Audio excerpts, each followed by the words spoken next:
안녕하세요, 다니쌤입니다. 오늘 소개시켜드릴 강의는요, 황금돼지 송랑헌님의 일반인도 할 수 있는 소규모 신축 투자인데요. 오늘 이제 전체 강의 중에서 황금돼지 로드맵 공개를 합니다. 여기 황금돼지는 이 강의의 이제 강사를 말합니다. 이분이 2년 만에 건물 3채 15억을 만들었어요. 직장인이었거든요. 근데 이분이 특별한 존재냐? 아닙니다. 이런 분들이 의외로 많이 있어요. 일반인들은 평생 건물 한 채 갖기도 했는데 어떻게 2년 만에 건물 3채를 만들고 자산을 15억으로 늘렸는지 한번 보시기 바랍니다.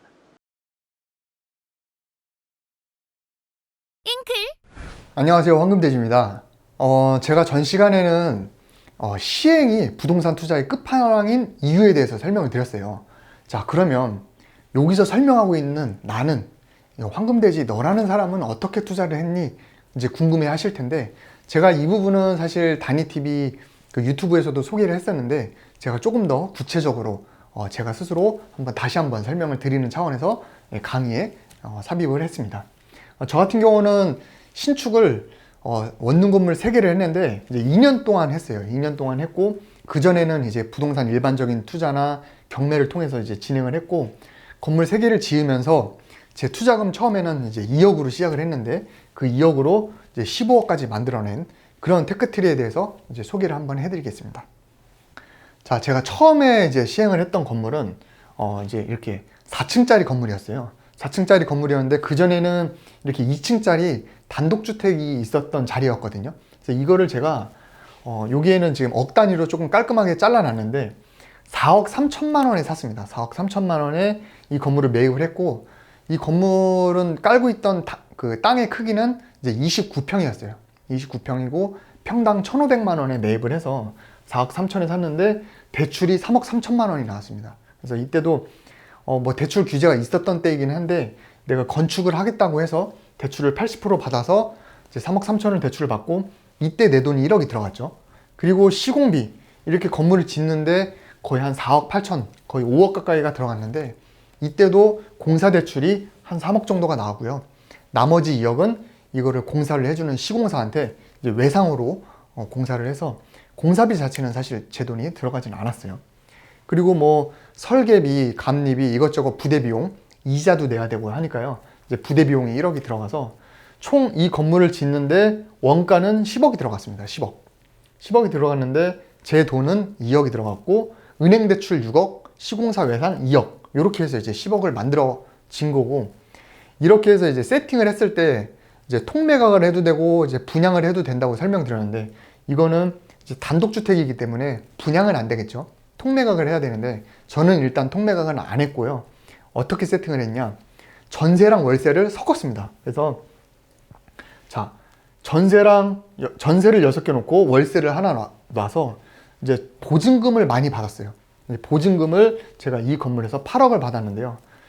그리고 나서 대출이 여기 6억이 있잖아요. 대출이 6억이 있는 거를 대출을 조금 상환을 해서 4억으로 좀 줄였습니다. 그래서 대출을 4억을 남기고 보증금을 이제 8억을 받아서 이제 12억이 생기는데, 그 12억이 생긴 걸로 제가 시공사 외상도 갚고 해서 나머지는 2억이라는 추가 자본금이 생기는 이제 이런 걸로 세팅을 했는데요. 그러니까 처음에는 제가 2억을 가지고 시작을 했는데, 이 건물을 지어서 전세랑 월세로 세팅을 하니까 추가로 2억이 더 생기면서 제 통장에는 4억이 생기고, 이 건물의 소유권도 가지고 가는, 이제 저는 이런 방식으로 계속 건물을 지어 나갔던 겁니다. 그래서 이거를 조금 표로 좀 설명을 드리면, 처음에 이 2억 같은 경우 여러분들이 뭐 저는 2억이었지만 이게 처음에 4억이고 뭐 5억이 될 수도 있잖아요. 근데 내 돈이 없으면 이제 종잣돈이나 저는 또 신용대출을 좀 이용을 해서 이 에쿼티를 마련을 했고요. 이 에쿼티에 토지담보대출, 건축자금대출 받고 시공사 외상으로 이렇게 이제 준공을 낸 겁니다. 이게 원가가 되겠죠. 근데 원가가 되는데, 나중에 우리가 임대를 놓게 되면 뒤에서 설명하겠지만 담보대출 한도를 조금 줄여야 되거든요. 그래서 한도를 줄이는 거를 세입자의 전세자금 대출을 받은 거, 세입자가 가지고 온 보증금으로 조금 상환을 하고, 이 외상도 결국 갚아야 되기 때문에 이것도 세입자의 보증금으로 상환을 하면서 거기에 추가적인 보증금이 나한테는 추가적인 이제 투자금 회수가 되겠죠. 그래서 저는 이런 방식으로 이런 자금 흐름으로 좀 세팅을 했고요. 그렇게 해서 두 번째 이제 건물은요, 토지가 9억이었습니다. 토지가 9억이었고 그 중에 대출을 7억을 받아서 내 돈이 2억이 들어갔고 시공비가 7억이었는데 공사비 4억은 대출 받고 또 3억은 또 대출 시공사에서 매상을 해줬는데, 이제 건물을 지어 나갈수록 이게 더 수월한 이유가 시공사와의 또 관계가 또 형성이 되고 신뢰가 쌓이기 때문에 이런 레버리지를 하는 데 있어서 좀 더 수월할 수가 있어요. 그래서 이때도 공사비는 뭐 많이 들진 않았고 부대 비용이 한 2억 정도 들어서 18억짜리 건물을 짓는데 내 돈 4억, 그 앞에서 지어서 투자금 회수한 것까지 해서 4억으로 이 건물을 지었고요. 이것도 마찬가지로 이제 전세 9개, 반전세, 월세 이렇게 세팅을 해서 보증금을 18억을 받았거든요. 그러니까 결과적으로 얘기하면 보증금으로 이 건물을 지은 거예요. 네. 그래서 이 세입자들이 주는 보증금으로 이 건물의 원가를 다 이제 쳐버릴 수 있는 거고, 거기에 또 대출을 11억을 받았는데 7억 정도를 남겼거든요. 그러니까 이 남긴 대출만큼이 또 풀피가 되는 거겠죠. 네, 풀피라고 하면 이제 플러스 프리미엄이라고 해서 내가 4억을 가지고 시행을 했는데 이 대출을 남김으로써 7억이 추가로 회수가 되는 거죠. 그래서 내 통장에는 11억이 남게 되는 거고, 이 11억으로 또 더 큰 거, 세 번째 건물을 할 수 있었던 거고, 그러면서 여기에 나오는 이자는 이 월세나 반전세를 통해서 나오는 현금 흐름, 관리비나 이런 걸 활용해서 이자는 상환을 하고, 그리고 나서 내 투자금은 11억으로 또 이용할 수 있는 이제 이런 흐름으로 갔던 겁니다.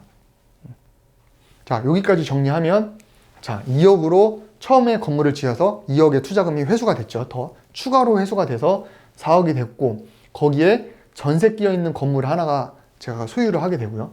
이 4억으로 또 건물을 지어서 그 추가 회수되는 게 7억. 그러면 11억이 남기고, 그러면 건물을 두 개를 갖고 있으면서 11억이라는 돈이 생기는 겁니다. 그래서 마지막 세 번째는 제가 최근에 이렇게 준공을 냈는데요. 이거는 땅값이 10억, 그 다음에 공사비가 한 8억 정도 들었어요. 그래서 10억 중에서 대출이 7억이 나왔고, 이건 땅 살 때 한 3억 정도가 들어갔습니다. 공사비도 8억이 있었는데, 이거는 이때쯤 되면은 제가 자본금이 이제 11억이 있으니까 공사비 대출을 그렇게 많이 안 받아도 됐었어요. 그래서 공사비 대출을 2억만 받고 나머지는 그냥 제 돈을 활용을 했고요. 이제 부대 비용까지 해서 20억짜리 건물을 짓는데 제 돈 11억이 들어갔겠죠. 11억이 있었으니까. 그렇게 해서 레버리지를 최소한으로 했고, 이렇게 해서 보증금이 19억. 그러니까 19억이니까 보증금으로 이 건물 짓는데 20억을 거의 다 이제 할 수 있었고요. 또 대출 마찬가지 7억을 남겼기 때문에 이 보증금으로 이 건물을 짓는 원가를 내고 나니까 1억이 부족하잖아요. 1억이 부족한 만큼 이 대출을 받았기 때문에 추가적인 회수금은 이제 6억이 되겠죠. 그래서 6억이 돼서 한 17억이라는 돈을 이렇게 다시 통장으로 회수를 할 수 있었고, 이 건물도 아직 이제 보유를 하고 있는 겁니다. 그러니까 이 17억이 있었는데 사실 제가 2억으로 시작을 했기 때문에 순수하게 내가 투자금을 회수한 거는 15억이라는 돈을 회수하면서 건물은 이제 세 채에 대한 소유권도 계속 가지고 있는 이제 그런 상황이 된 거고요. 여러분들 보시면 아시겠지만 이 세 번째 건물은 제가 레버리지를 많이 안 일으켰어요. 이제 이렇게 작은 건물 같은 경우는 여러분들이 투자금이 한 11억, 한 10억 정도 있으면 이제 이런 작은 건물은 졸업할 때가 된 겁니다. 그래서 이렇게 해서 투자금을 늘려가고, 이제 투자금이 늘려갈수록 이런 작은 건물 할 때는 레버리지를 많이 이용하지 않아도 된다라는 거는 그 정도의 사이즈는 이제 졸업할 때가 됐다라는 걸 의미하고, 그 정도 사이즈의 자산이 생기면 그 다음 단계인 제가 전 시간에 설명드린 2단계, 3단계로 이제 넘어가는 이제 그런 테크로 여러분들도 이제 진행을 하시면 될 것 같습니다. 자, 이거를 표로 정리를 하면 2억을 가지고 4억을 가지고 11억 가지고 17억을 만들면서 내가 건물을 3개를 보유하는 거잖아요. 근데 처음에 건물 지을 때 여기에 보증금이 8억이 들어가 있었어요. 그죠? 8억이 들어가 있었고 제가 대출을 4억을 남겼습니다. 그러면 이 첫 번째 건물은 12억이 있으면 완전히 그냥 대출도 다 없애고 전세 보증금도 다 밀어넣고 그냥 모든 객실을 다 월세화로 할 수 있거든요. 12억이 있으면. 그래서 제 주변에 어떤 분들은 이렇게 건물을 짓고 남은 돈으로 첫 번째 지었던 건물에 이쯤 되면은 여기 세입자가 바뀔 때가 되거든요. 그 바뀔 때 전세를 다 월세로 바꿔버려요. 바꿔버리면서 근저당도 다 갚아서 여기 나오는 돈으로 한 12억을 첫 번째 건물에 다 밀어 넣으면, 여기서 이제 만약에 이렇게 하게 되면 월세가 한 달에 한 5, 600 가까이 나오거든요. 이렇게 세팅을 하고 요 건물 두 개는 그냥 전세 낀 채로 매각을 해버리면 그냥 건물 하나를 온전하게 월세 받는 걸로 만들 수가 있겠죠. 그래도 돈이 남아요. 그래도 돈이 남기 때문에 이거는 여러분들 뭐 유튜브를 하거나 다니쌤이 얘기하는 것처럼 1인 기업으로서 활동하는데 종잣돈을 마련한다면 이걸로 또 자산을 키워서 또 투자를 하면 되고요.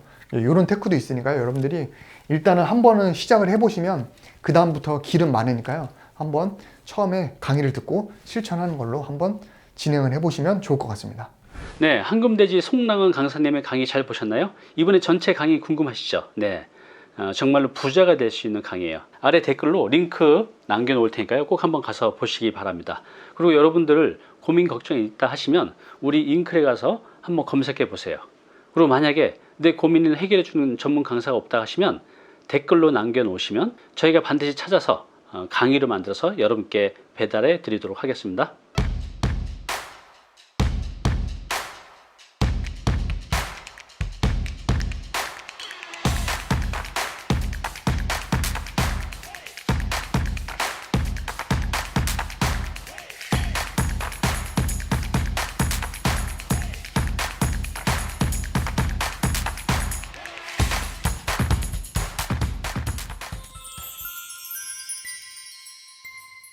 네, 오늘 정보 도움이 좀 되셨나요?